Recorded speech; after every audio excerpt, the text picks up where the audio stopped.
I'm going to show you an anti-Sicilian idea that is very tricky indeed.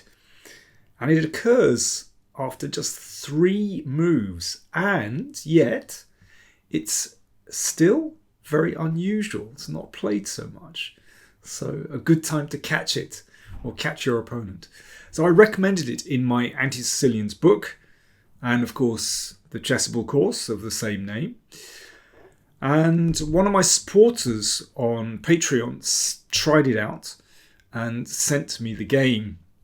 So I'd like to take a look at the whole thing. And remember, if you want to learn more, I'll put the link to the book and the course in the video description. Right, let's check it out. Léo Richard against Antoine Berube, played in the Laval Open, which is in Quebec. Quebec, a very beautiful part of the world. So Antoine is a patron of the channel, and he sent in this game. So knight e2, this is the variation that I wanted to discuss. And this is a very crafty move order from white, because you keep open the option to go into an open Sicilian. So for a Kalashnikov player, this is a bit awkward. You might think, oh yeah, he's going to play a closed Sicilian. And you'll go g6, expecting g3. But then suddenly after d4, you're in a dragon variation. Maybe that's not what you wanted. Or you might play d6. And again, that's not great. Well, of course, you can go into a classical Sicilian or a Scheveningen, something like that. But e5 isn't very good here because of knight f5. It works in this case. So for a Kalashnikov player, tricky. You could play e5. That's actually very respectable. But that exchanges off a few too many pieces for my taste.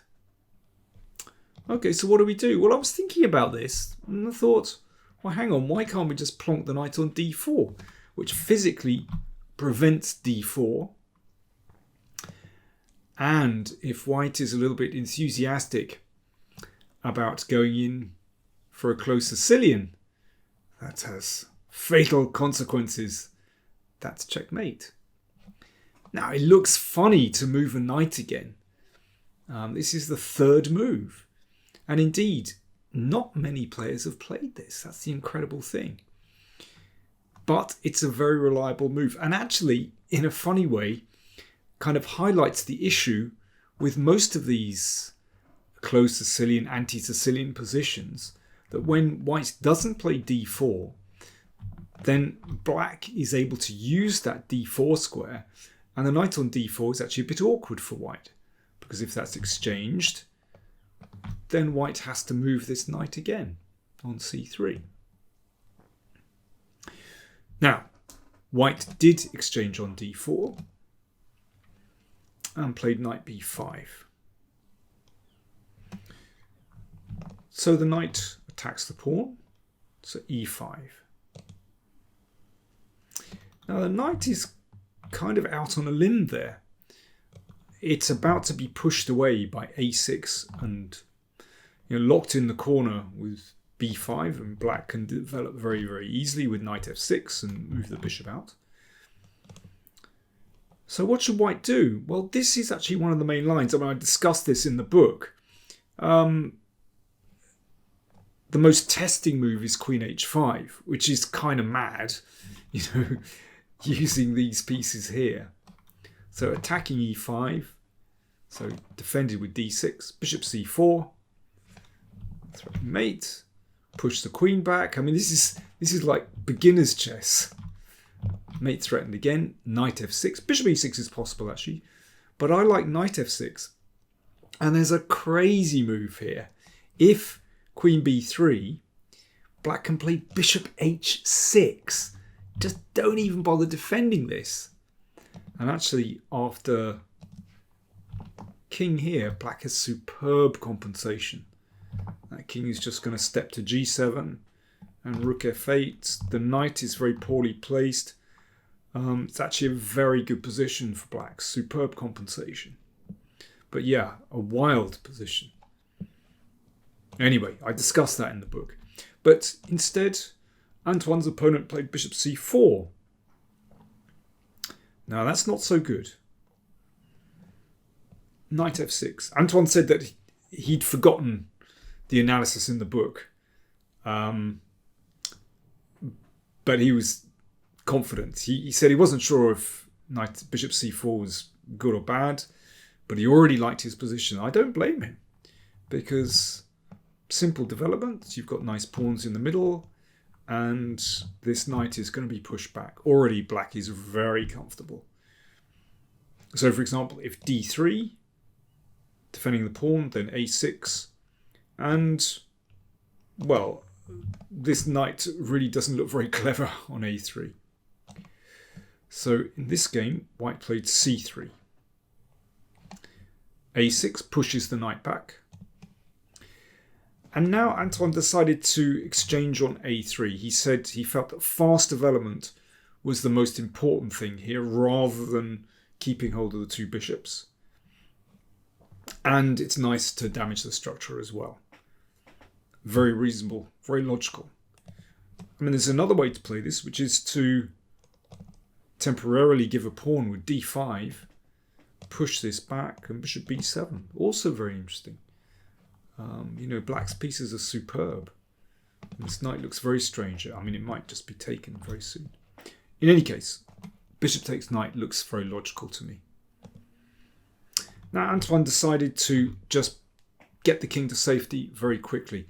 Again, there's another way of playing which is interesting. b5. Now, if the bishop moves back here, it doesn't look like a very good spot for it. And if bishop b3, then d3. Let's say queen f3, bishop b7. Just hit this guy. Also interesting. But castle's played. White exchanged. And then, well, white messed around here. White played bishop d3. That's just a bit too careful. I think you've just got to get out. Otherwise it could be very sticky, as we're about to see. And now you could take on e4, but maybe the most interesting way for black to play is just give a pawn. And bishop f5. You know, perhaps rook here, maybe recapture. Depends how white plays, but certainly black has no difficulties there. And white's position looks a bit ragged to me. Nevertheless, I think castles is a sensible move. So bishop d3 played. And now knight takes e4. Well spotted. Why not? Why not use the lead in development? So that was taken. And otherwise, black is a clear pawn up. Rook e8. And here, of course, again, white should just cut his losses and castle. Of course, black is slightly better. But black should still be okay if you get your pieces out. d3. But white couldn't bear to give back the material. f3. Supporting the bishop. So d5 wins the piece back. d3. Pawn takes bishop. Now if d takes, then d3 is very pleasant for black. It's a mistake to castle because of queen d4 with a double attack. So, you know, black has excellent play here. But f takes e4 played. Now that's too much, because this diagonal is vulnerable. Queen h4, good move. g3. Antoine said that he considered playing rook takes e4 straight away, and it is possible, but actually he just thought there's no need to risk anything. Just queen h3 and white's king is in terrible trouble. Rook f1 played. I mean, if queen f3, let's say this, You know, these light squares are absolutely dreadful. And f5. You know, white's kingside is absolutely rotten here. Plus a lead in development. Very good for black. So white played rook f1, but this wasn't much better, I can tell you. And now f5, look at the king. I mean, this is brutal. This is brutal. The king is just caught in the middle. And the game ended like this. Check. And rook d8. And at this point, white decided enough was enough and he resigned very understandably. For example, if queen b6, let's give a check. And queen h2 mate. But I love that final position, actually. That's just a picture of centralization and all black's pieces in the game.